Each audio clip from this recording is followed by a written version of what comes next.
Então hoje a gente chega no nosso último encontro, que a gente venceu uma barreira legal, né? A gente faz na pós-graduação um semestre inteiro sobre locações. E na vida, né, como eu falei para vocês, são 17 anos falando disso. Então, lógico que a gente dá uma passada só geral para vocês. E por que esse tipo de treinamento existe? Porque eu sou advogado, não sou imobiliário e nem venho do curso. Tá? Por que a gente faz esse tipo de curso? É para vocês melhorarem o dia a dia de vocês, para que, se vocês precisarem do advogado e for, né, a gente, né, o nosso escritório escolhido, que a gente possa entrar com o processo, ou que a gente possa defendê-los de uma determinada ação. Tá? Então, e aí hoje é o grande dia. Hoje a gente vai falar qual que é o trabalho do escritório, o que é que a gente faz.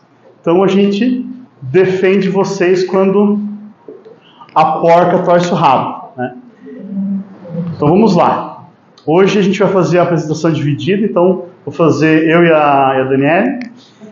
Então, né, para o registro lá sempre pede para a gente falar. Meu nome é Douglas Vilar, sou advogado desde 2009.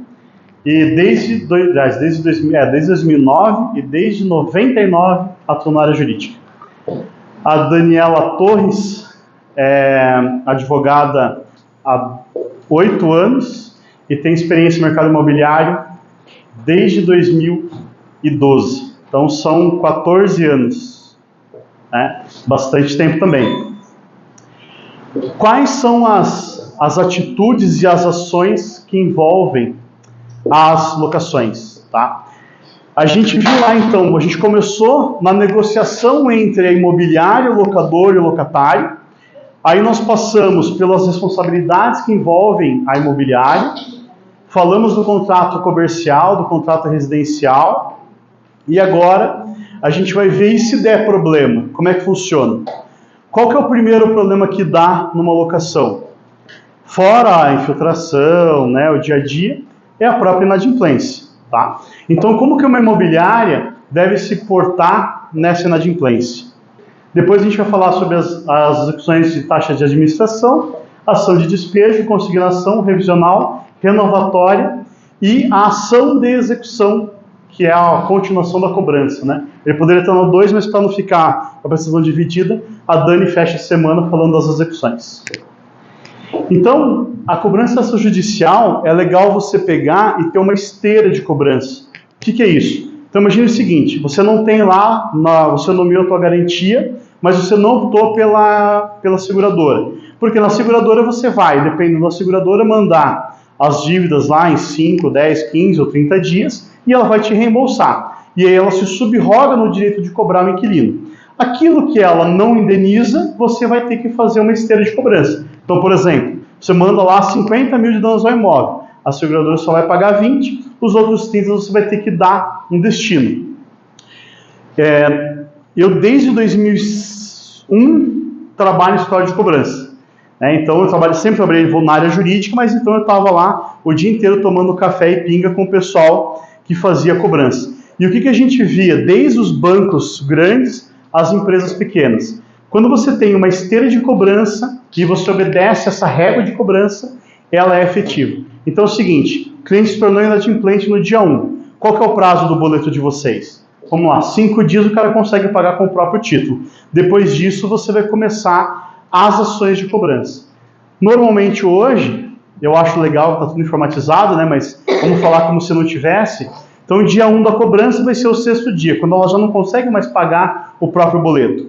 Então você vai lá, manda um WhatsApp, manda um e-mail e aí você começa a cobrar. E é importante que você daí defina com a equipe de cobrança e aí também com o time jurídico quando que você vai executar esse processo, quando você vai cobrar efetivamente judicialmente essa dívida. Normalmente a gente fala o quê? 30 dias é um período maduro para você definir se você vai ou não cobrar judicialmente. Então você vai lá, primeiro dia de inadimplência, manda o WhatsApp e e-mail, no dia seguinte liga, ou na semana seguinte, a semana inteira você passa ligando, e você vai refazendo esse processo, tá? Com 15 dias você notifica, olha, você não me pagou, você não está querendo resolver, preciso que você tome atitude. Com 30 dias você tira da tua base, do time interno, e manda para o escritório de advocacia ou para a empresa de cobrança.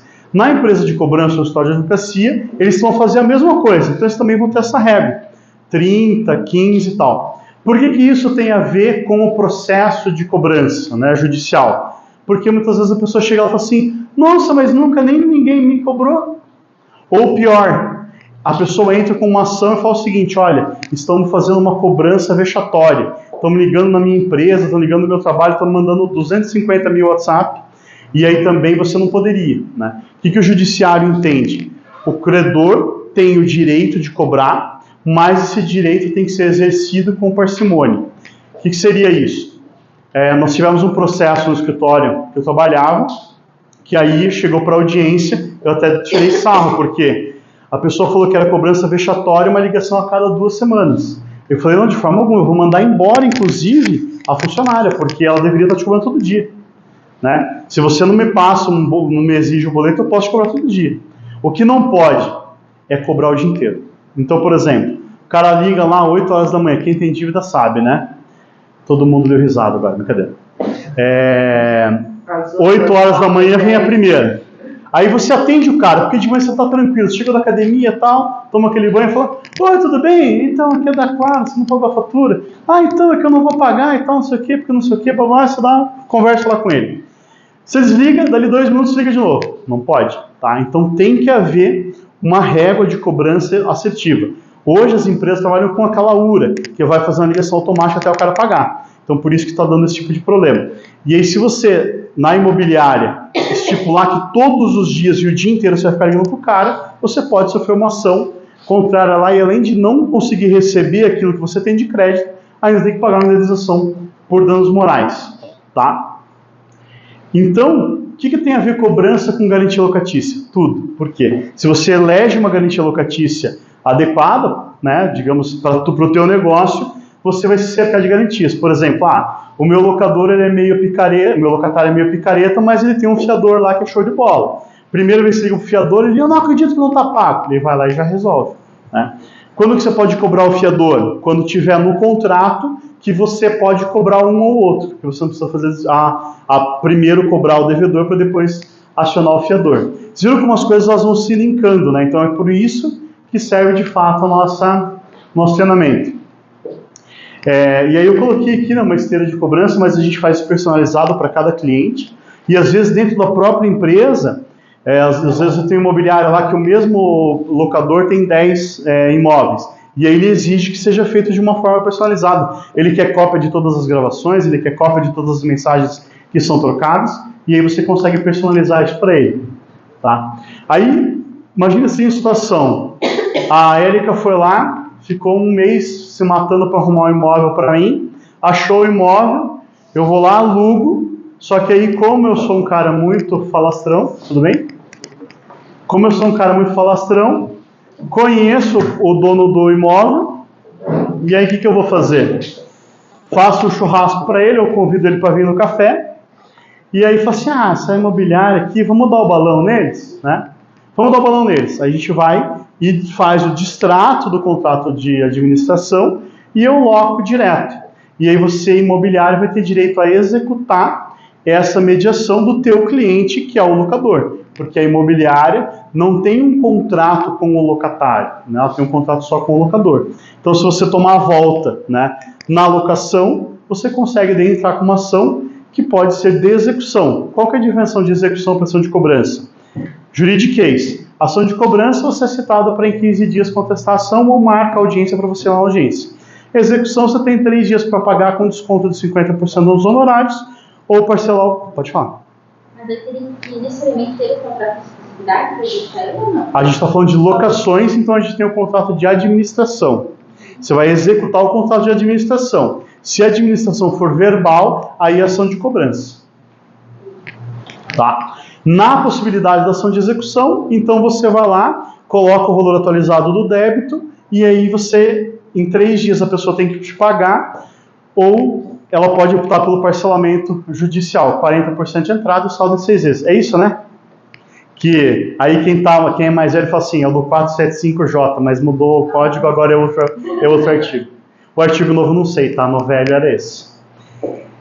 Então, você, enquanto imobiliária, se tiver lá uma condição no teu contrato que você pode cobrar as parcelas que você não recebeu, show de bola. Acontece também assim, o inquilino não está pagando, só o inquilino não está pagando o boleto, e aí você vai cobrar, ele fala assim, não estou pagando direto para o proprietário via Pix. Aí você também tem direito a fazer execução.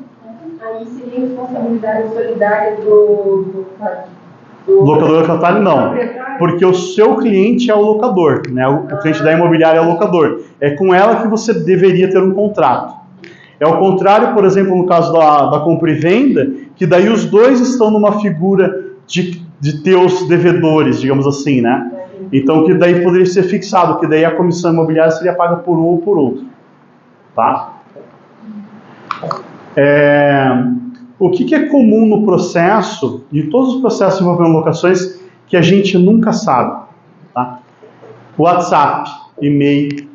Então pensa o seguinte, você vai lá e faz um contrato de locação e fala o seguinte, as partes vão usar como meio de comunicação, inclusive para fins judiciais, o e-mail ou o WhatsApp. Você pode pegar e mandar uma notificação extrajudicial por e-mail por WhatsApp e entrar com o processo e pedir para que a pessoa seja citada por e-mail ou por WhatsApp. É o que prevê lá o artigo 58 barará, é o 4º. Então é interessante, né? Quando você tem um contrato de locação, quanto mais informações você tiver das partes, melhor. E aí o código, isso daí é de 91. 91 não se falava no WhatsApp, né? Falava assim, facsímile. Alguém sabe o que é um facsímile ou não? Só que não vai no banheiro, né? Tá. Também tinha um fax lá, você colocava o troço no telefone. Sabe aquele telefone assim? Ninguém nem sabe que é o telefone grande, né? Também tinha o telefone. Né? Sim. Aí você passa lá e aí chegava do outro lado. Agora você manda um áudio, ele converte. Aquele Bina. A Bina, isso. O bip, né? O bip. Me ligue. Pá, telefone. Isso é legal. Médico tinha muito, né? Quem lembra daquela série Plantão Médico? Lembra? Tava os caras assim, daí de repente o cara, meu bip, não sei o quê. Eu gostava do House, também tinha o bip. Me biparam. E aí, as questões comuns são basicamente essas de intimação. E aí a gente vai falar agora do despejo. O que acontece? O despejo, ele está atrelado às garantias. Por quê? Se você tem um fiador, você nunca vai ter liminar de despejo, só vai tirar a pessoa na sentença. Tá? Por quê? Porque o fiador, ele garante o negócio. Se você tem uma caução, por exemplo, lá de 3 aluguéis, que é o nosso limite, né? Se consumir a caução, você consegue pedir a liminar. Como não é aula para advogado, mas eu mesmo assim vou falar, o que é legal? A gente comia a bola antes e fazia o seguinte, falava para a imobiliária, tem que depositar os 3 aluguéis aqui para poder ter a liminar. Hoje o judiciário entende que pode ser caucionado a própria garantia, a próprio crédito. Então, por exemplo, o cara te deve 50 mil, por que você vai colocar mais 15, né? Você dá caução na própria garantia, no próprio crédito que você tem, para poder ter essa liminar. Alguns juízes não aceitam, mas eles se agravam lá no tribunal, normalmente eles aceitam. Qual que é a outra garantia que a gente tem?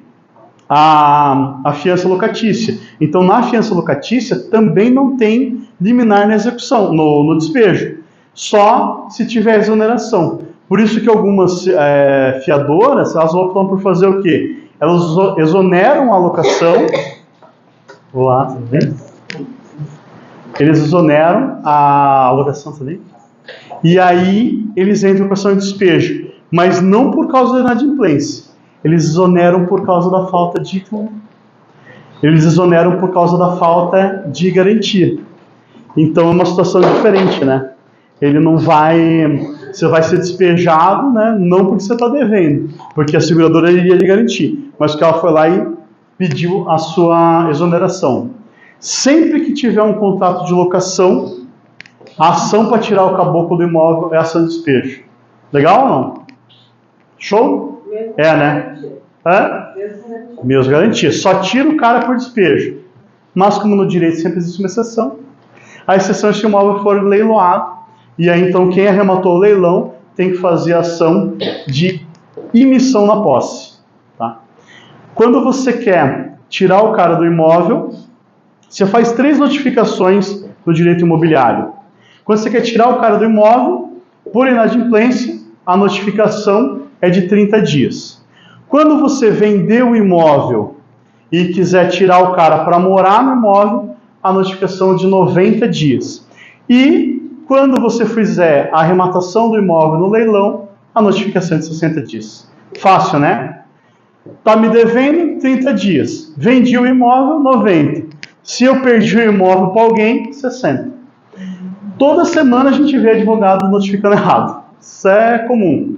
Então o cara vai lá, pede emissão na posse de 30 dias, e aí você, como advogado do cara que foi, né, vai ter que sair do imóvel, você fala para ele, não, fica aí, pode ficar. Aí o cara entra com a ação, aí você fala, não, a notificação é nula porque não obedeceu o prazo legal. Daí o cara tem que notificar de novo, para daí ele poder tirar o caboclo. Bacana, né? Quais são as principais formas, então, de despejo? Tá? São duas. Você vai despejar pela inadimplência ou pela falta de garantia. Quando você contrata, lá, por exemplo, um fiador privado, o fiador pode se exonerar da fiança. Então, ele vai lá, notifica a imobiliária ou o locador, e aí fala assim, eu não quero mais garantir esse cara aqui, porque o bicho vai pegar. Aí você vai ter que intimar ele para que ele arrume uma outra garantia. Tem um vacatio de 120 dias, que ele vai continuar respondendo pelas obrigações locatícias. Tá? O que mais a gente tem de bem legal? A consignação e pagamento. Então, pense o seguinte, eu vou lá e faço a locação, e aí eu chego no imóvel... Hã? Não. Mas se você está espirrando, acho que seria melhor não ficar, porque senão a gente está no ambiente fechado. Mas a gente está no ambiente fechado, acho que era melhor dele não ficar. Tá? Senão passa por... Não, é melhor dele se você puder ver. Tá fechado, tá o ar ligado, não tem como desligar o ar. Porque parece que, gente, eu fiquei na dúvida, eu vinha e não vinha. Não, daí seria melhor se a senhora não ficar. Eu não achei nenhum cara com máscara, rapaz. Obrigado, viu? Não, mas eu acho que esquece no Insta. Isso, fica no Insta ali. Eu vi. Peixe fica no café. Oi? Fica no café debaixo tomando café. Mas ali também Chopp. Tem lá fora, dá pra ficar na parte aberta. Tá. O chopp já corrige, já mata o vírus. Obrigado, viu? Vou pegar você. Aí, tchau, até. O que a gente tem? Lembra que está gravando. O que a gente tem? A gente tem o seguinte, ação de consignação de pagamento. Eu vou lá, faço uma locação, olha, aqui é bem tranquilo, tal, você vai ter que pagar isso e aquilo, show de bola. Quando chega o primeiro boleto, tá outro valor de locação, tem um monte de taxa lá que não tinha sido combinada e que não está no contrato. Quando você tem uma divergência real, tá? Não pode ser na tua cabeça. Então você tem um contrato que fala que o aluguel é 1.000 e você tem um boleto que é 2.000, você pode se valer da ação de consignação e pagamento para ir depositando o valor correto em juízo. O que você faz com o depósito? Você elide a mora, ou seja, você não está em mora. Você fala assim, eu devo, mas eu só devo isso aqui. A consignação também, ela tem lugar quando a imobiliária ou o locador se nega a receber a chave, tá? E também quando o locatário aluga o imóvel e se nega a receber a chave. Então imagina essa situação, vou lá, aluguei meu imóvel com a Érica, e daí, Douglas, vem aqui, você tem que pegar a chave e assinar o contrato. Hoje a gente assina eletronicamente, né? Mas digamos que fosse lá, antigamente você ia na imobiliária, só você segurava a chave numa mão, assinava com a outra, daí puxava, né? Para não dar problema, porque se assinou, não pegou a chave, se ferrou, né? Então, nessa situação, você assina antes e daí você não vai retirar a chave. Veja, o ato de entregar a chave, o ato de fazer a entrega de uma coisa, a gente chama de ato de tradição. Então, se não houve a tradição, não houve a posse. Alguém já comprou e vendeu carro usado? Quando você compra o carro usado é muito legal. Por quê? Não tem nada a ver com direito imobiliário. Porque o móvel, o veículo, a tradição acontece quando você entrega a chave do carro para o cara. Então você fala assim, cara, tá aqui o nosso Porsche Carrera 911 Twin Turbo e tal. Você entrega a chave para o cara, se cair um meteorito ou um meteoro e explodir o carro, o problema não é seu. Porque daí já houve a tradição, tá?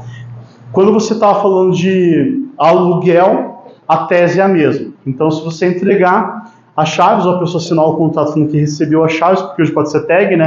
Aí eu estou sem a minha aqui. Não é nem chave mais você tem, né? É tudo por digital.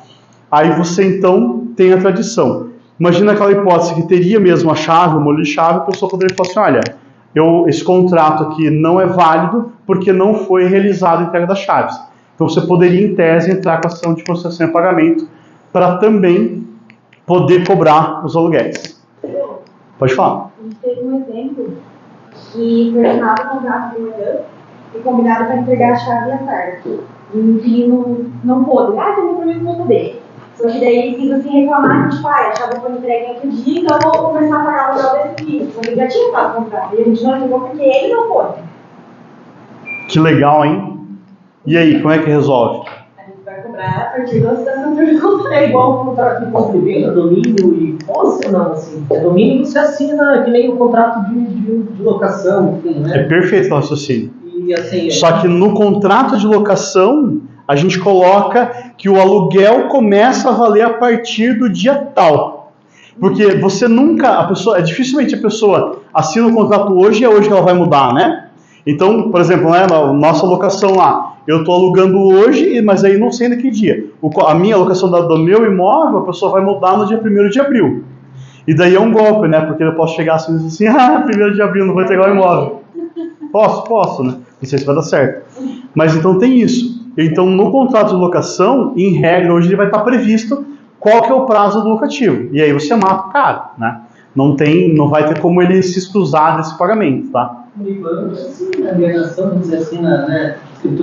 O artigo 1º dos contratos de alienação fiduciária fala o seguinte: neste ato, que nota que você assina o contrato, você entrega a posse plena. Por isso que até eu falo, quando a gente faz a apresentação de compra e venda, que você tem que fazer um aditivo e levar lá no dia e falar assim: Miguel, que dia que você vai entrar no imóvel? Ah, vou entrar dia 10 de agosto. Então você assina aqui e aí você tem um lex posterior, né? Você tem um contrato posterior. Eu assinei o contrato, a promessa de compra e venda 3 meses antes, vale aquilo lá. Fui no cartório, assinei, ou no banco e assinei um outro contrato. Vale esse contrato. Sempre vai valer o último contrato. Aí você pode pegar e fazer esse posterior. Ou você menciona naquele contrato que em que pese lá no contrato do banco for essa data, a questão é outra. Por que os bancos fazem isso? Porque daí eles não respondem pela emissão da posse. Se não tivesse essa cláusula, porque o imóvel é do banco. Então o banco que vai te ceder a posse do imóvel. Entendeu? Então quando você faz a alienação, o imóvel você vai ter a posse direta e o banco fica com a posse indireta. Então o banco não é o cara que está te vendendo o imóvel que te dá uma posse, é o banco. Tem uma consideração, porque assim, quando você assina uma contrato de compra e venda, já a partir daquele momento já está contando. Vai prever. Assim, vai contando o dinheiro do pagamento. As coisas que a Daniela falou, né? Se o cara pegou a chave, não pegou, a partir daquele momento já está contando. Já era. Aí, o que mais que a gente tem legal? Ação revisional de aluguel. Essa daqui, como é que funciona? Eu vou lá, eu gosto de fazer contrato longo, sabe? Eu gosto de fazer contrato de 10 anos, é o que eu acho mais legal, porque precisa do outorga da outra parte, né? A gente viu lá que se for mais de 10 anos precisa do outro cônjuge assinar. Mas até 10 anos você pode fazer sozinho. Então você pega esse contrato e fala o seguinte, ó, o aluguel vai ser de R$50 mil por mês. No primeiro ano vão ser 5 mil, no segundo vão ser 10, e você vai escalonando o aumento. Porque veja, quando você está falando de um aluguel comercial, você tem uma flexibilidade de entendimento. A gente falou isso ontem. Então você poderia, num contrato comercial, fazer um aluguel de 10 anos e já colocar qual vai ser o valor que você vai pagar para cada ano, não respeitando a correção do contrato, entendeu? Porque daí vai ter a correção do contrato, que é a perda do dinheiro, mas aí pode ter outra correção, que seria o quê? O benefício que você vai trazer para o imóvel. Então, poxa, no primeiro ano eu vou gastar 1 milhão em marketing para trazer as pessoas para cá, então aí eu vou fazer um contrato por mais baixo. Você pode pegar e ter essa flexibilidade. Quando você está falando de locação residencial, não tem isso. Tem que estar previsto no contrato qual é o tipo de índice. Se todos eles forem extintos, aí você vai fixar de acordo com aquilo que for, que o juiz vai ter que fixar. O que a gente fez na pandemia? Sempre, 99% das imobiliárias, sempre foi calculado o IGPM, tá? Na pandemia, teve meses que deu até 32, foi o mais alto, mas na média foi 26. O que os locatários me falavam? Meu Deus, preciso corrigir e tal. Eu tinha um entendimento, assim, da minha cabeça, que depois eu vi o Scaroni Júnior fazer palestra disso, fazer a apresentação disso, que é o seguinte, veja, o índice, ele é injusto para todo mundo. E aí ele falava assim, ele falou que ele rejeitava os clientes pelo seguinte, tá, então a gente vai entrar com uma ação e vai pedir 5%. E quando for zero, você vai aceitar do locador que ele pague 23? Ou 18, né? Porque você está saindo de 23 para 5. O juiz vai te dar. E aí quando for zero, a correção, esse ano foi, né? Vários meses deu baixo. Aí você vai pagar de espontânea vontade 18? Como é que você vai fazer isso? E aí a gente, né, o advogado cheio de maracutaia, a gente colocou lá, quem já leu os contratos meus, eu coloco assim, que a alocação sofrerá correção no mínimo de 5% e no máximo de 15%. Porque eu não agrado ninguém, né? Eu limitei para baixo e limitei para cima também. E eu coloco o IVAR, o IGPM e o INCC, aquele que for menor. Aí qual vai ser sempre a discussão? Ah, 5% é muito, é pouco, coloca 8%. Aí você só vai flexibilizando isso. Por quê? Existe um índice oficial de correção? Não existe. Na construção civil existe? Existe, o INCC. Então quando você vai comprar um imóvel que está na planta, você pode ser obrigado a pagar o INCC. Depois que sai o CVCO, né, que é a conclusão de obra, aí obrigatoriamente tem que mudar o índice. Não pode ser, porque o índice é só quando está em construção, que é o que dá um monte de processo, né? Porque daí a construtora vai ir ad eterno quer cobrar o INCC. Douglas, você falou IVAR, mas Curitiba não tem. Daí não pode usar aí não pode, não. Aí não pode IVAR. Esse IVAR só onde tem, mas já acho que já estão implantando. Tinha ouvido boatos que... Só que tem, né? mas eles vão implementar. Douglas, fazer uma pergunta para você. Pode colocar, tipo assim, vamos colocar o índice, coloca lá o IGPM, IGPM mais 5%? Porque, na verdade, pode. IGPM e IGPM, esses índices são só reajustes do dinheiro, né? Mas a verdade é que acontece, o aluguel... O aluguel vai continuar o mesmo valor que você for levar. O aluguel, ele é o reajuste do dinheiro. Por quê? Porque a cada 3 anos você pode fazer o quê? Ação revisional de aluguel. Por isso que tem que ser precificado. Para isso serve o corretor, porque assim... Pode colocar no contrato, tipo, todos os anos, assim, tipo... Pode. A IGPM mais 2%. Pode. IGPM mais... Pode. Não tem problema nenhum. Porque senão vai fazer só dinheiro, assim. Exatamente. Só que daí qual seria um problema? Imagine que você pega lá e dá um boom no mercado imobiliário, aí você vai entrar com a ação revisional, o juiz fala assim, poxa, mas você já cobrava além da inflação, você já cobrava além da perda do dinheiro. Aí talvez você teria um insucesso aqui nessa ação. E a ação revisional, se eu não me engano, ela pode ser de até 80% do valor atual.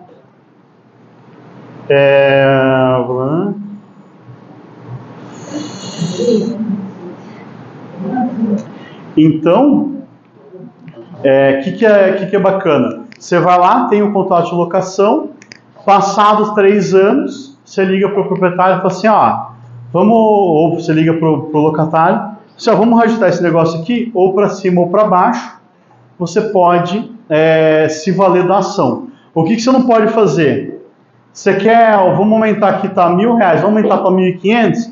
Não quero. Aí se eu sou o dono do boleto, eu sou o dono do sistema, você vai, manda o boleto para o cara no valor mais alto. O que você faz com ele? Você dá a ele o direito de fazer ação de conciliação e pagamento. Por quê? Você aumentou o valor superior ao que estava previsto no contrato. Entendeu? Aí tem uma questão que é bem bacana, que é o quê?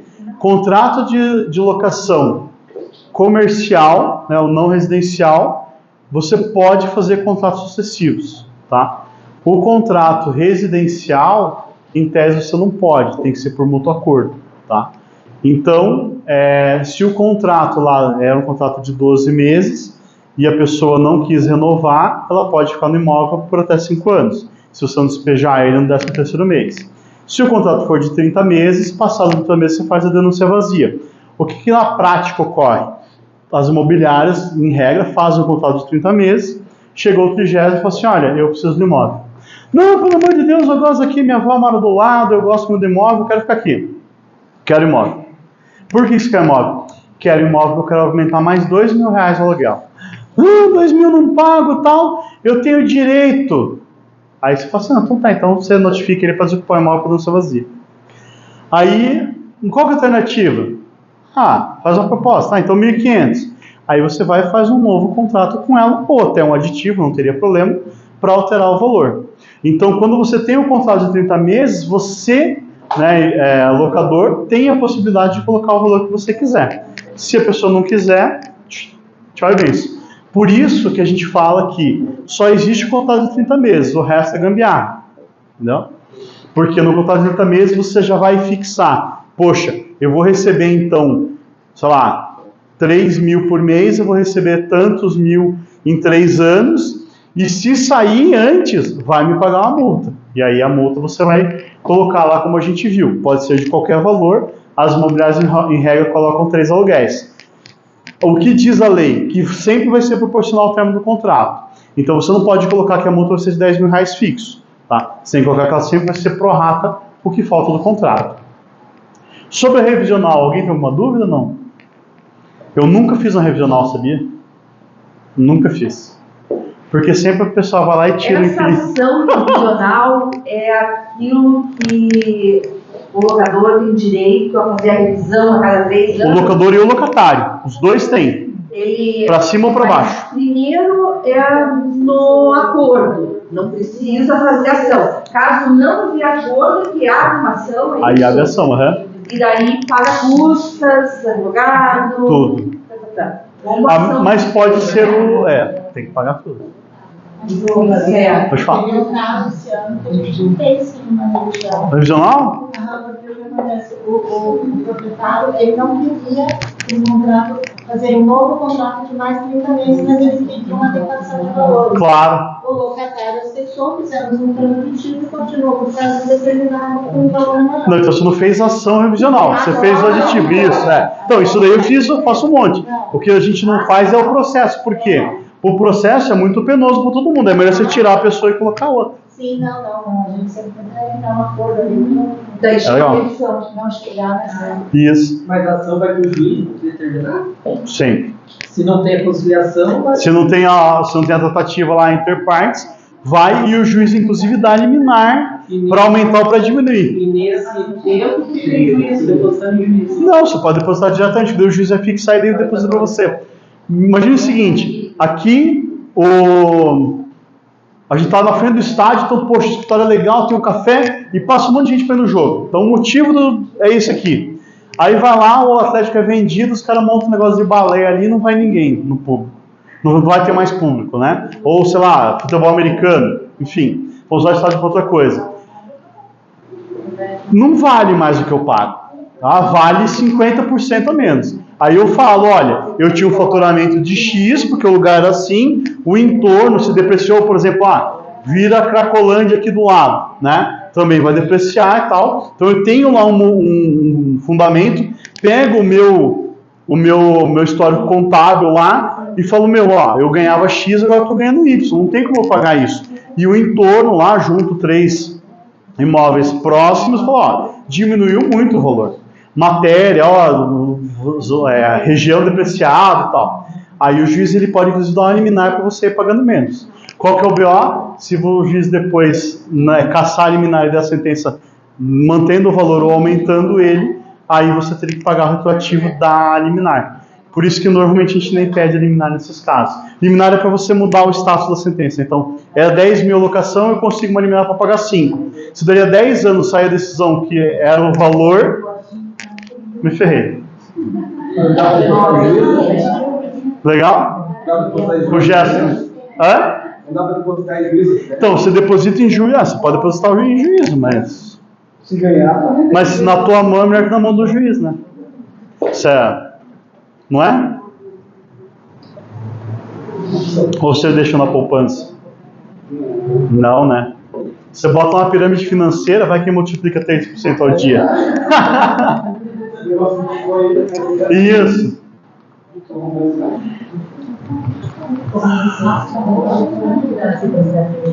E a ação renovatória?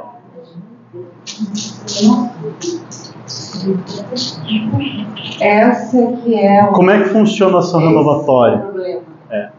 A renovatória é um problema. Caríssima. A ação renovatória é o seguinte, Eu vou lá e estou aqui, aluguei o imóvel, terceiro mês, meu cliente não me pagou, não consegui pagar o aluguel. Dali, fiquei lá, perdoaram, tal, juros. Dali 5 anos, vou lá e pá! Vou entrar com ação renovatória. Contrato um advogado retardado, ele vai lá, faz ação, pá, beleza, fez ação. O juiz não leu também, deu lá a liminar para renovar, para a empresa continuar no lugar, né? Aí dali na sentença, dali alguns anos, vai lá e fala o seguinte, olha, 1 mês você pagou o aluguel no valor menor, ou você atrasou o aluguel. Você não tem direito à ação renovatória. A ação renovatória, ela é raríssima, por quê? Porque você tem que provar que você foi um exímio inquilino. Então, tudo aquilo que foi previsto no contrato foi estabelecido, foi pago, foi feito. E tudo aquilo que foi, por exemplo, imagine o seguinte, você faz ação, você faz alocação comercial, e aí com 3 anos o locador te propõe aumentar um pouquinho, você vai e acata, porque se tiver ação no 3 anos já para discutir o aumento do valor, já não tem direito renovatório, porque renovatório é o seguinte, não tem porque esse cara quer me tirar daqui. Esse cara está querendo me tirar daqui porque ele está de má fé, porque ele quer usar o meu fundo de comércio. Então, pense o seguinte, eu não tenho expertise nenhuma com café. E aí a gente vai lá e monta o café aqui, o dono do negócio, né, aqui, o meu locador. Ele não tem expertise nenhuma com café nem com bar. Daí ele foi e alugou aqui para eu fazer o escritório de advocacia. Aí eu acabei fazendo um café também. E aí ele atleticano, ele vem aqui todo dia no jogo da festa, tá bombando. Tá bombando. Aí chega com 5 anos, fala, cara, o cara advogado tá ganhando dinheiro com café, bar, vou pegar esse troço para mim. Por isso que não pode, né? Por isso que tem essa proteção. Então, ela tem uma proteção ao empresário, aquele cara que foi lá, se dedicou, está na sexta-feira, tendo um bar, né, dando palestra, você está lá bebendo. Tá? Então, o empresário tem essa dedicação, e aí o Estado, se você pagar tudo em dia, se você... Tudo. Eu nunca fiz uma dessa também, por quê? Porque sempre tinha um belzinho.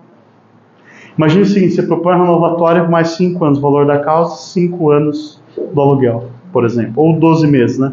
Seria 12 meses.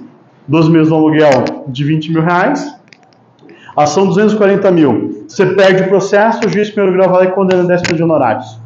24 mil de honorários. Você tinhou, você vai lá e recorre. O tribunal aumenta o honorário para 20%. Aí você ficou devendo 50 mil. Em vez de você ganhar, né, a renovatória, você ser obrigado a pagar 50 mil. Então, por isso que ela é uma ação raríssima. Muito, muito difícil de acontecer, tá? Eu puxei para vocês aqui, ó, uma bonitinha de 2015, para vocês verem como é rara, entendeu? Não tem muito, tem, lógico, né? Tem milhares de ações, mas perto das outras ela é bem rara. E aí aqui, o que é bacana? Imagine o seguinte, eu vou lá e eu vou locar um imóvel da Dani. A Dani tem um imóvel lá comercial bacana, e eu sei que ali é uma região de um potencial muito grande. E aí eu ouvi dizer que o Diego tem interesse em fazer uma loja de carro lá naquele imóvel. Aí eu falo, cara, eu vou fazer o seguinte, eu vou locar esse imóvel aqui, e aí eu vou e subloco para ele, né? Porque eu sei que ele paga direitinho e tal, mas ele não conhece o locador. E eu vou lá e faço a sublocação. O sublocatário, se ele subloca o espaço todo, ou seja, ele toma conta do negócio, então eu saio daqui e você vem e assume. Cuida, barca, tudo, né? Você assume toda a operação. Se você for propor ação renovatória, eu não posso me opor, né? Por quê? Porque eu não posso especular em cima do teu trabalho, porque foi você, o sublocatário, que teve o trabalho. Então daí você tem o teu direito intacto. Então você vê privilegiando mais uma vez o empresário. Tá? Eu estou ficando com muita sede, e eu vou encerrar por aqui a minha parte. A Dani vai finalizar ainda. Mas do que eu queria falar para vocês essa semana, que foi bem penosa para a gente, né, Dani? Nossa senhora, foi bem cansativo. Acho que para vocês também, né? Ninguém mais quer estudar, só ela que está na faculdade. Ninguém quer mais ficar estudando, né? A parte é bem rapidinho. Mas então é isso aí. Obrigado aí pela paciência. Vai lá, Dani. Muitas das ações, né, hoje para vocês que envolvem a imobiliária, envolvem o fundador, então,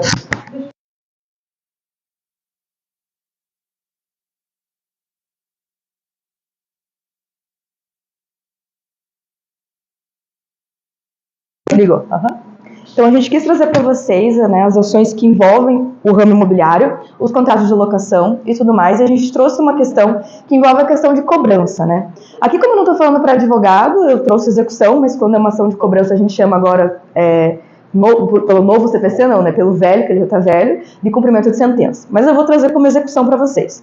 O que é essa parte? Vamos imaginar que existe uma ação de cobrança, por exemplo, imobiliária de aluguel. Né? Essa ação de cobrança a gente vai protocolar, ela vai passar por toda aquela fase de saneamento, de prova e tudo mais, vai chegar a sentença. Né? A sentença determinou, por exemplo, que João vai pagar 10 mil reais a fulano. Aqui começa o procedimento de execução. Aqui começa o nosso trabalho de verdade, o trabalho que a gente gosta, que é onde a gente recebe honorários também. Então, como que a gente faz esse procedimento? O juiz ele vai dar 3 dias para a pessoa pagar ou 15, né? Para a pessoa pagar. A pessoa não pagando, começam os atos atentatórios que a gente chama de concessão de bens. O que significa? A gente vai atrás dele para ver o que ele tem de bens para pagar. Né? E aí que chega a nossa parte legal. A nossa parte legal é o sistema de busca que a gente utiliza. Tá? Tirando a Eduarda, alguém conhece algum sistema desse daqui? Já ouviu falar? Alguma penhora, alguma coisa assim? Renajude? Eu sei qual. eu sempre converso com outros eles. Não, então, tirando você e a Eduarda. Tirando você e a Eduarda. O Renajude, ali como que é o nome? Que o Lucas falou, é quando a gente pede para o juiz localizar, né, oficiar o Detran, para verificar o que você tem de bem. O Cisbajude é o lapso de penhora, né, que é aquilo que o juiz determina. A penhora percebe que o João lá tem 10 mil e penhora e está no processo. E tem o Infojude. O que é o Infojude? O Infojude é um trabalho que eu mais gosto, que é quando você pede a declaração de imposto de renda da pessoa e você vai avaliar ali o que você pode, né, fazer para aquela execução, surta os efeitos dela, que é pagar, né, o cliente. Ali você analisa os bens que a pessoa teve, você analisa o que ela tem de investimento, o que ela recebeu às vezes, se ela declarou que ela foi no médico, declarou que ela tem um carro, declarou que ela vendeu alguma coisa para alguém, que isso a gente já pode ver também na DOI, que é uma ligação do cartório junto com o judiciário. O CIEL, quando a gente quer saber os endereços da pessoa, hoje o juiz ele oficia até o iFood, né? Uber, iFood. Então, assim, se vocês tiverem um dia de advogados e não for nós, que a gente vai saber, e falar assim, não estamos conseguindo localizar aquele devedor. Mentira, a gente consegue. A gente pode perguntar para o iFood, pode perguntar para o Uber, pode perguntar para qualquer pessoa. E a gente vai achar. Por que esse é tão importante? Porque às vezes o cara mora na casa, mas a casa está no nome da filha dele de 4 anos de idade. Como que a filha comprou um imóvel tendo 4 anos de idade? Obviamente que é uma fraude, uma simulação. Né? Se ela não recebeu de doação da avó ou por alguma coisa, provavelmente vai ser uma fraude, vai ser uma simulação. E por que é tão importante isso? Porque não adianta nada a gente entrar com um monte de ação de cobrança para vocês e no final não receber. Né? Não adianta nada. Então a gente precisa ter essa efetividade. O Sinsec, que é uma coisa nova, que é uma plataforma que coleta dados de todos os atos notariais. O que significa isso? Significa que se o cara fez uma procuração no Acre de uma venda de carro, a gente vai saber. Por que isso é importante? Porque às vezes o cara ele passa esse carro ele por procuração, só que ele não passa para o nome dele. Por quê? Porque tem uma ação de cobrança no nome dele. Então, a gente tendo isso, a gente consegue dizer para o juiz que existe uma simulação do negócio jurídico e a gente consegue, às vezes, penhorar um bem que está no nome do terceiro. Né? E tirando isso, tem o Sniper, que, né, é a minha ferramenta favorita, porque você coloca o CPF da pessoa e você tem um mapa, como se fosse um CSI, de todas as empresas e ligações que a empresa tem, né, que a pessoa tem. Por exemplo, se o devedor fez uma ligação com a filha e com a sogra, você consegue verificar de uma maneira clara quais são as empresas que hoje a gente sabe que as pessoas criam diversos CNPJs para fugir ali do seu credor. Então, gente, é mais ou menos isso. Era só para dar uma pincelada mesmo a respeito das ações e da finalidade dela. Claro que quando a gente vai falar em ação de execução, de cumprimento de sentença, a gente não está só falando em pagar, né? A gente está falando, às vezes, em cumprir, né, uma obrigação de fazer, né, que seria ali você arrumar um telhado, né, ou arrumar alguma coisa da casa. Mas, finalizando, é isso. É isso, fechou. Rapidinho. Claro! E se você fez tudo isso aí, você acha que a pessoa não tem nada? Sim. Como que faz? Como que faz? Então, até chegar ao que não tem nada, tem um caminhão de coisa. Isso foi alguns, assim, sistemas que a gente colocou. Mas tem o Crédito Localiza, tem sistema pago. E não acha. A pessoa não tem, não recebe. Eu tô com problema assim. Mas aí o outro não vai receber. Tudo Importante com um banco de dados que vai ficar para sempre lá, Então. marcado no juízo, se entrar alguma coisa, vai para aquele. Então, O que acontece? quando eu atuo muito em execução, e o que eu sempre falo para o cliente? Não te garanto que você vai receber, mas eu te garanto que a gente vai incomodar. Por que eu te garanto que a gente vai incomodar? Porque hoje em dia, o cara, pode ser, o nome dele já vai estar no Serasa, né? Hoje em dia, no cumprimento de sentença, poucos advogados fazem, mas existe uma averbação premonitória, que é você simplesmente dizer na matrícula do imóvel que existe uma execução contra aquela pessoa. Não é uma penhora, não é nada. Então, assim, é só uma informação. Essa informação já mata a pessoa. Porque pense que você tem tua casa e você vai pegar uma... Ué, tem uma vedação, não é uma penhora, mas você já se assusta. Vou procurar fazer acordo com esse cara. Então, assim, é o que eu sempre falo para os meus clientes, né? Às vezes é melhor 100 mil na mão que 500 no papel. Porque hoje a gente sabe que se o cara quiser, às vezes ele não tem. Às vezes ele não tá nem escondendo, né? Às vezes ele só não tem. Às vezes ele só não, a gente só não vai conseguir cobrar porque realmente ele não tem. Aí a gente tenta, de toda forma, fazer acordo, acomodar bastante, mas não fica para sempre. Né? Hoje a gente tem um prazo de prescrição intercorrente, né?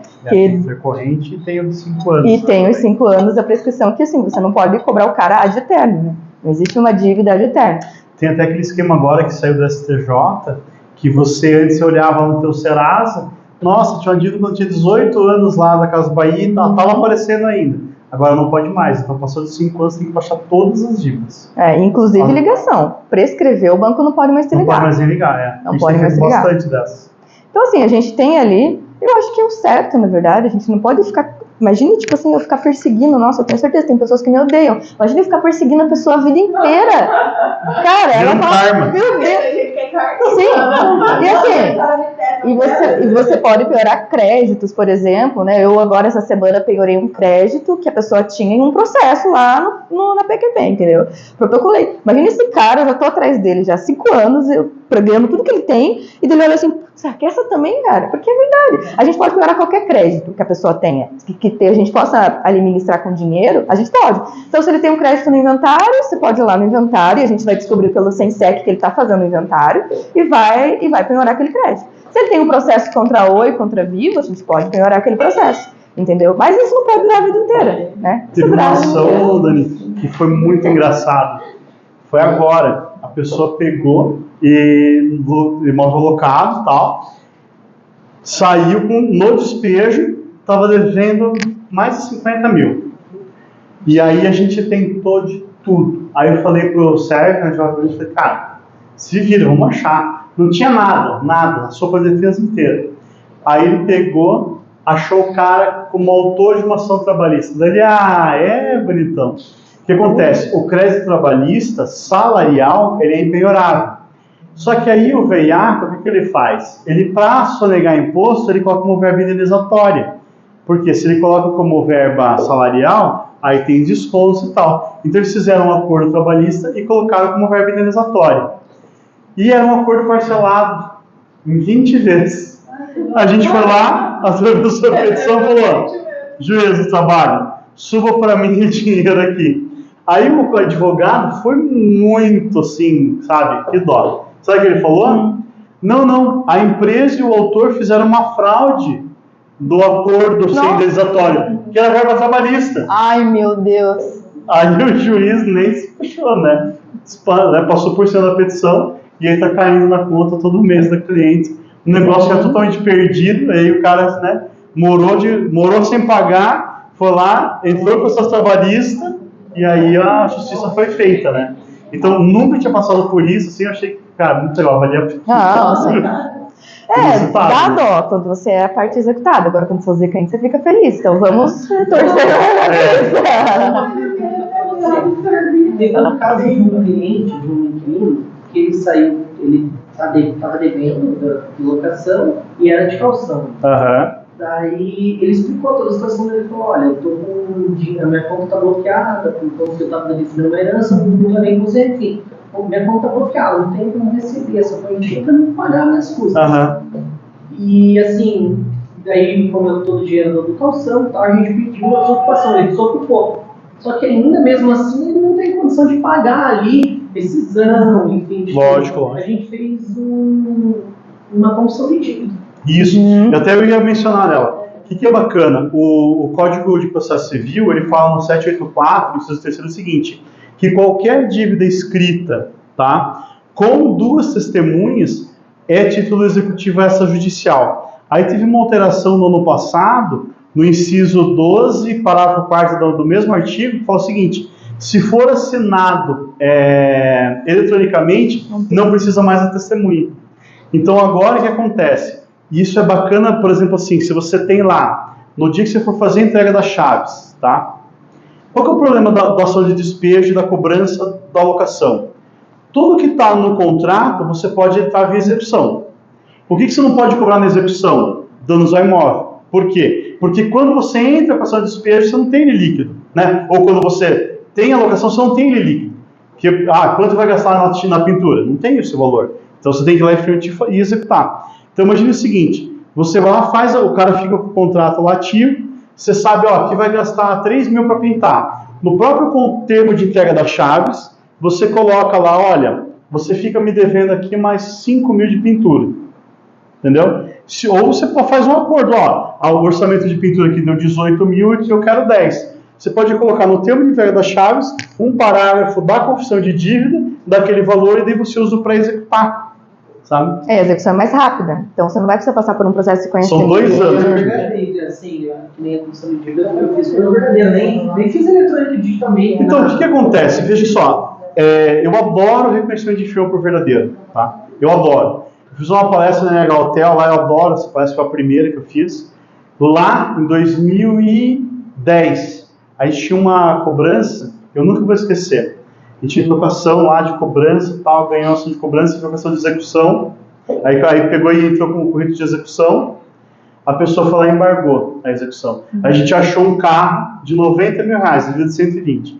Achou um carro de 90 mil reais, penhoramos o carro. A gente já estava falando quem quer ficar com o carro. Assim. Era um carro legal. Não, vou ficar eu, não vou ficar você. Sabe? Tinha dividido o carro. Aí, reconhecimento de firma por verdadeiro, em São Paulo, processo. A pessoa embargou, falou que eu nunca tinha assinado, que não conhecia, não tinha morado, não tinha nada. Aí, regulação da Porto, não sei o que, certinho, blá, blá, blá, beleza. O que aconteceu?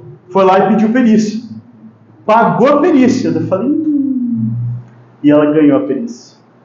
Era falsificado. O carimbo do reconhecimento de firma verdadeira era falso. Nossa. Então, assim...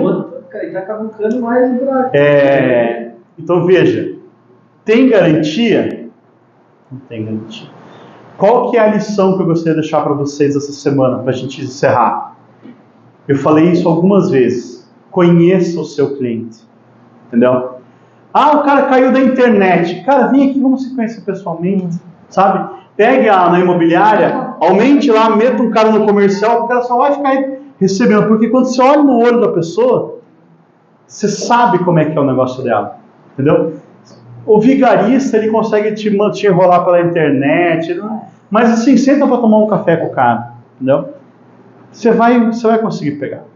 E aí, então assim, conheça o teu cliente, lembre-se que sempre que você estiver falando de locação residencial, a norma é cogente, é igual se fosse uma trabalhista, né? Então é sempre para a parte mais fraca, para o suficiente. E quando você está falando de negócios comerciais, locação não residencial, são adultos que estão negociando.